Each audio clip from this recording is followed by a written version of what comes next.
Hello viewers, welcome to Review on Point. Today I am going to talk about drama serial Tumhare Husn Ke Naam. So let's start.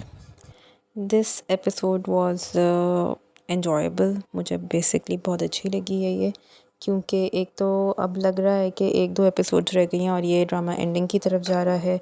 और finally इस episode में हमने देखा कि time lapse जो expected था वो भी आया।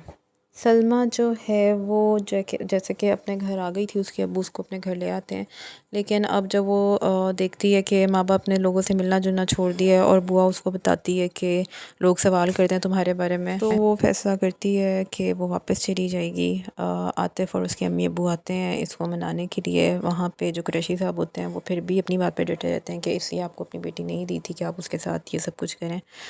लेकिन फिर सलमा जो है वो मजबूर होकर और सोसाइटी के प्रेशर की वजह से ये सोचती है कि चलो ये लोग भी आगे लेने, तो वो जाती है। एक चांस देना चाहती होती है वो अपनी शादी को, लेकिन कोई फ़ायदा नहीं होता क्योंकि जो उसका इमोशनल और फ़िज़िकल अब्यूज़ चल रहा होता है वो उसी तरह रहता है। आतिफ़ के टेम्परामेंट में कोई फ़र्क नहीं आता, वो उसको लेके तो आ जाता मना के, लेकिन अभी भी उसकी वही हरकतें होती हैं। और तो और बुआ जब आती है उसके कपड़े लेकर, तो बुआ के सामने ही वो उसके चेहरे के ऊपर थप्पड़ मार देता है। और ये सब कुछ जब बुआ देखती हैं तो वो घर जाती हैं रोती हुई, और फिर वो सलमा के पेरेंट्स को यही कहती हैं कि उस बेचारी को वहाँ पे क्यों भेजा उसके साथ। तो अभी भी यही सब कुछ हो रहा है। अब की बार फिर यही होता है कि जो फादर होते हैं फाइनली वो सलमा को बहाने से लेके आते हैं और फिर कोशिश करते हैं कि इसकी खुला हो जाए।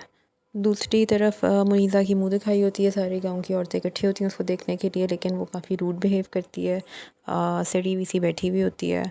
और फिर किसी औरत के मुँह से निकल जाता है कि ये तो बहुत नखरे वाली है, और तुमने इसका क्या नाम बताया था? सलमा नाम है ना तुम्हारी बहू का? और बस फिर मुनीज़ा से बर्दाश्त नहीं होता, वो झटके से उठती है और अंदर चली जाती है। अंदर वो सिकंदर के पास जाती है, और इसकी और सिकंदर की एक पूरी कन्वर्सेशन भी है इस एपिसोड के अंदर जो बहुत अच्छी है, जिसके अंदर सिकंदर उसे कहता है कि सलमा हमारे बीच में से नहीं निकल सकती, लेकिन फिर भी एफ़र्ट वो भी उतनी ही कर रहा है उसके साथ सिंसियर होने की। मतलब जो भी एक हस्बैंड के जितने भी फ़राइज़ हैं वो उसको पूरा करने की कोशिश करता है, और वो मूव ऑन होने की कोशिश भी कर रहा है। लेकिन मुनीज़ा को चूँकि उसकी साइड ऑफ स्टोरी का पता है, तो इस वजह से वो उसको उस तरह से ट्रस्ट नहीं कर पा रही। लेकिन एफ़र्ट जैसे सलमा अपने रिश्तों को बचाने की कर रही है, उस तरह सिकंदर भी कर रहा है।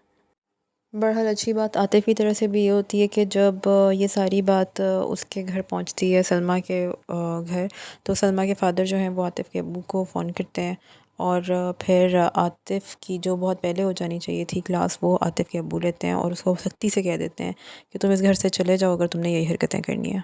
खैर जब खुला तक बात पहुंचती है, तो जो सलमा होती है वो भी मना कर देती है अपने फ़ादर को कि अभी खुला नहीं हो सकती, मैं अपने होने वाले बच्चे से उसका बाप नहीं छीन सकती।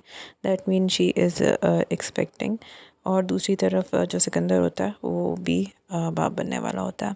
खैर हमने देखा आगे जाके कि 25 साल स्टोरी आगे चली गई है, और किसी इत्तेफाक के तहत इन दोनों के जो बच्चे हैं वो किसी फंक्शन पे मिलते हैं, और दोनों की काफ़ी अंडरस्टैंडिंग हो जाती है मिलते ही साथ। देखने वाली अब आगे ये बात होगी कि दोनों के जो पेरेंट्स हैं वो अब ये भी इस्टेब्लिश हो गया कि दोनों इस वक्त सिंगल स्टेटस में हैं। मतलब उसकी जो मदर है लड़के की वो भी मर चुकी है, यानी कि मुनीज़ा, और यहाँ पे जो सलमा है वो भी मेरा ख्याल है आतिफ़ से सेपरेशन उसकी हो गई होती है। तो अब आगे देखेंगे कि आगे जाके ये बच्चे आपस में इनका कोई सीन होगा, और या फिर उन दोनों का आपस में आगे क्या होगा। तो आई होप सो कि कोई हैप्पी एंडिंग मिलनी चाहिए हमें। So we have to wait, and till then you guys subscribe my channel, share the video, like the video. Take care, thank you.